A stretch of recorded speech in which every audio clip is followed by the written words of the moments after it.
Yemen തീരത്ത് എണ്ണ tanker തട്ടിക്കൊണ്ടുപോയെന്ന വാർത്തയാണ്. ഷാബ പ്രവിശ്യയ്ക്ക് സമീപമാണ് അജ്ഞതരായ ഒരു സംഘം ആയുധധാരികൾ MT യുറീക്ക എന്ന എണ്ണ ടാങ്കർ തട്ടിക്കൊണ്ടുപോയത്. കൂടുതൽ വിശദാംശങ്ങളുമായി നമുക്കൊപ്പം മുഹമ്മദ് റഗീസ് ചേരുകയാണ്. റഗീസ്, ശരിക്കും ഈ തട്ടിക്കൊണ്ടുപോയ ആയുധധാരികൾ ഈ സൊമാലിയൻ കടൽക്കൊള്ളക്കാരുമായി എന്തെങ്കിലും ബന്ധമുള്ളവരാണോ? SK നിലവിൽ അത്തരത്തിലാണ് സംശയിക്കപ്പെടുന്നത്. കാരണം ഈ തട്ടിക്കൊണ്ടുപോയ യുറീക്ക എന്ന എണ്ണ ടാങ്കർ അത് യമൻ തീരത്തേക്കാണ്, സൊമാലിയൻ സമുദ്ര തീരത്തിലെ ഏദൻ ഉൾക്കടലിലേക്കാണ് കൊണ്ടുപോയിട്ടുള്ളത് എന്നുള്ള വിവരങ്ങളാണ് നിലവിൽ പുറത്തു വരുന്നത്.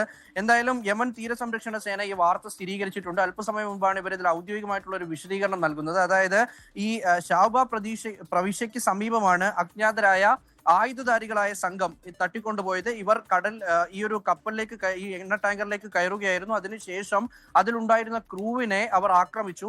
ശേഷം ഈ കപ്പലിന്റെ നിയന്ത്രണം ഏറ്റെടുത്തിട്ടാണ് നിലവിൽ എന്തായാലും ഈ കപ്പൽ സൊമാലിയൻ സമുദ്ര തീരത്തിലെ ഏദൻ ഉൾക്കടലിലേക്ക് കൊണ്ടുപോയിട്ടുള്ളത് എന്നുള്ള വിവരമാണ് പ്രാഥമികമായി പുറത്തു വരുന്നത്. ഇതിൽ യമൻ കോസ്റ്റ് ഗാർഡ് നിലവിൽ ഇത് ആരാണ് തട്ടിക്കൊണ്ടുപോയത് എന്നത് കണ്ടുപിടിക്കാൻ കഴിഞ്ഞിട്ടില്ല. എത്ര അംഗങ്ങൾ ഈ സേനയിൽ ഉണ്ട് എന്നുള്ളതും സംബന്ധിച്ചുള്ള വിവരങ്ങളുമില്ല. പക്ഷേ എന്തായാലും 10-ലധികം വരുന്നൊരു സംഘമാണ് ഉണ്ടായിരുന്നത് എന്നുള്ള വിവരങ്ങളാണ് പ്രാഥമികമായി ചില സ്ഥലങ്ങളിൽ നിന്നും ലഭിക്കുന്നത്. ഒപ്പം തന്നെ ഇവർക്ക് കാര്യമായിട്ടുള്ള ഇഞ്ചുറി പറ്റിയിട്ടുണ്ട്.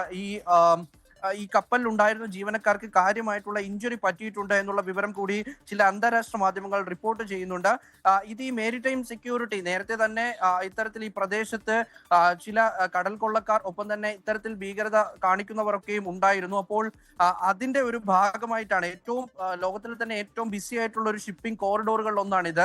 അവിടെ നിരന്തരമായ ആക്രമണം നടത്തുന്നതുമായി ബന്ധപ്പെട്ട് കുറച്ചു മുമ്പ്, ഏതാനും ദിവസങ്ങൾക്ക് മുമ്പ് തന്നെ ഈ മാരിടൈം സെക്യൂരിറ്റി ഒരു വാർത്താ കുറിപ്പ് ഇറക്കുകയും അതിൽ ചില കാര്യങ്ങളൊക്കെ പറയുകയും ചെയ്തിരുന്നു. അതിന്റെ ഒരു തുടർച്ച എന്നോണമാണ് ഇത്തരത്തിലൊരു വിവരം പുറത്തു വരുന്നത്.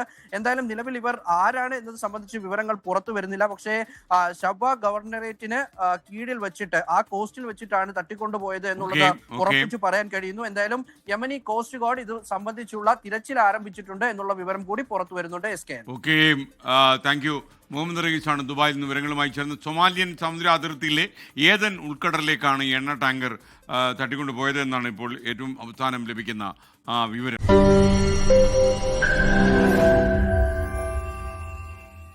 ലോകത്തെവിടെയായാലും ഏത് സമയത്തും 24 വാർത്തകളും ഓഗ്മെന്റഡ് റിയാലിറ്റി പാക്കേജുകളും എക്സ്പ്ലെയിനറുകളും വിശദമായി കാണാൻ ഞങ്ങളുടെ YouTube ചാനൽ നിങ്ങൾക്ക് സബ്സ്ക്രൈബ് ചെയ്യാം.